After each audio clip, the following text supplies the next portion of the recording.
4-5 ஆண்டுகளுக்கு முன்னாலே நான் திருச்சியில் தற்செயலாக தந்தை பெரியாரால் நிறுவப்பட்ட உயர்நிலை பள்ளிக்கு போய் அதை சுற்றி பார்த்துவிட்டு அங்கு என்னென்ன நடக்கிறது என்று பார்த்தேன். தாய் தந்தையராலேயே வேண்டாம் என்று தூக்கி எறியப்பட்ட குழந்தை, கைவிடப்பட்ட குழந்தை, தெருவிலே சாக்கடையில் அல்லது குப்பையில் போடப்பட்ட குழந்தைகள், இவையெல்லாம் எடுத்து போடுவதற்கு தொட்டில் திட்டம் என்று அந்த அம்மையார் ஒன்று கொண்டு விட்டார் என்பது எல்லோரும் சொல்கிறார். ஆனால் இது முதலில் தம்பட்டம் அடிக்காமல் ஊருக்கு யாருக்கும் தெரியாமல் அப்படிப்பட்ட பிள்ளைகளை எடுத்து திருச்சியிலே தொடக்கப்பள்ளியிலிருந்து படித்து உயர் பட்டம் வரையில் பொறியியற் கல்லூரி வரையில் பட்டம் படிக்க வைத்து ஒருவர் இருவர் அல்ல பல்லாயிரம் பேரை அந்த பள்ளிக்கூடத்திலே அனாதை குழந்தைகளை படிக்க வைக்கிறார்கள், வளர்க்கிறார்கள், பதவிகள் பல ஏற்க வைக்கிறார்கள். அவர்களில் ஏறத்தாழ ஒரு 60 பேர் வெளிநாடுகளிலே இப்பொழுது உயர் பதவிகளில் இருக்கிறார், டாக்டரேட் பட்டம் வாங்கியிருக்கிறார், பொறியியல் வல்லுநர்களாக இருக்கிறார். அது கூட எனக்கு ஆச்சரியம் இல்லை. இவனுக்கும் சோறு போட்டு சட்டை போட்டு புத்தகம் கொடுத்து படிக்க சொன்னால் படிக்கலாம், பட்டம் பெறலாம்.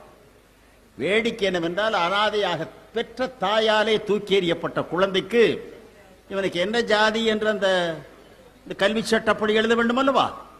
அது ஜாதி என்ற பெயர் குறிப்பிடாமல் தமிழன் என்று மட்டும் குறிப்பிட்டு அவன் பெயரை முதலில் எழுதி அதை கல்வித்துறை அங்கீகரிக்க வைத்தவர் தந்தை பெரியார். சரி, என்ன இருந்தாலும் அப்பா பெயர் அம்மா பெயர் ஏதாவது ஒரு முகவரி வேண்டும் அல்லவா? டியூபிலே வந்த குழந்தை அல்லவே, எங்கோ ஒரு தாய் பெற்று தூக்கி குப்பையிலே போட்டால் அதைத்தானே தூக்கி வந்திருக்கிறார்கள். ஏன் தந்தை பெரியார் என்று யார் பெயர் வைத்தார்கள்? சகோதரர் திருமாவளவனோ ராமகிருஷ்ணனோ நானோ அல்ல, நாங்கள் எல்லாம் பேர குழந்தைகள், பின்னாலே வந்தவர்கள். எனவே அவருக்கு எப்படி பேர்? மாதர் மகாநாட்டிலே பெண்கள் தாய்மார் சூட்டியதுதான் தந்தை பெரியார் என்பது விருதுநகர் மகாநாட்டிலே சூட்டப்பட்டது.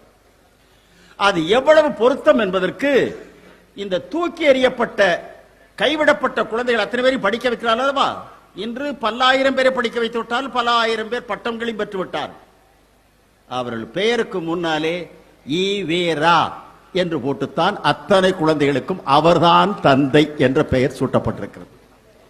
இது எங்கே நடக்கிறது? தமிழ்நாட்டில். தமிழ்நாட்டில் அவர் பதித்த இந்த தடம் ஆட்சிக்கு வந்த அந்த அம்மையாரையும் தொட்டில் திட்டம் என்று அறிவிக்க